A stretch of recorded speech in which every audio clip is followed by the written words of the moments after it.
Turned Veterans for America, Hegseth, to hear out our veterans on the growing scandal at the VA. And Pete joins us now this morning to tell us about what you did and what you saw down there. Hey, Pete. Yeah, hey, good morning. Thanks for having me on this Memorial Day to remember those that gave everything. We camped outside the Baltimore Medical Facility, the VA out there, to hear stories. I mean, we've been hearing the headlines. You talk about wait times. What we wanted to do was just step outside a VA there in Baltimore and ask questions of veterans coming in and out. Are you waiting? What are you experiencing? Tell us your story. And this is what we heard.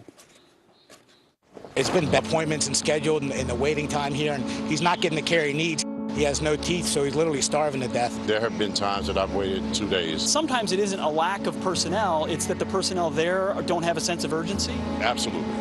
Either you're a number or you are a diagnosis. How long have you been waiting, sir?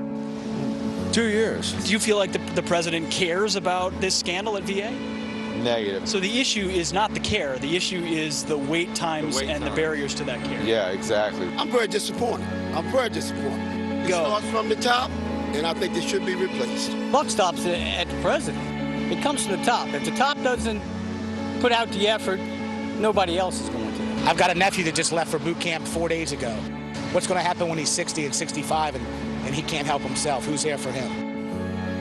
So, Pete, that was one of the more interesting parts of that, which is that it's not the care itself, which is quite good. It's actually getting access to that care. I'm not able to get in there. I've been waiting 2 years to get access. Yeah, we heard it time and time again. 3 months, 4 months, 6 months, waiting for just basic appointments for things that they need. And there are life or death situations. We heard it time and time again. Cancer, things that they need to be seen for to prevent bad outcomes. So, Pete, giving veterans a choice to go to see a different doctor, privatizing their health care, not only is it going to give them access to more doctors, but possibly create a sense of urgency at the VA? That's right. A little bit of competition. We know when you shine that light, it changes incentives for a lot of people. We heard that from a lot of folks on the street, too, said that very thing in the hour before this where he talked about a card or options. If they had a choice, oftentimes they might choose the VA for specialized care, but if they go somewhere closer or that's more efficient, they would choose that as well. But like a lot of government agencies, it's 4 o'clock, day's done. That's They're right. Out the door. How does that mindset change in the VA? Well, you heard a couple of the gentlemen talked about how they felt like they were just treated like a number. They were treated like the problem.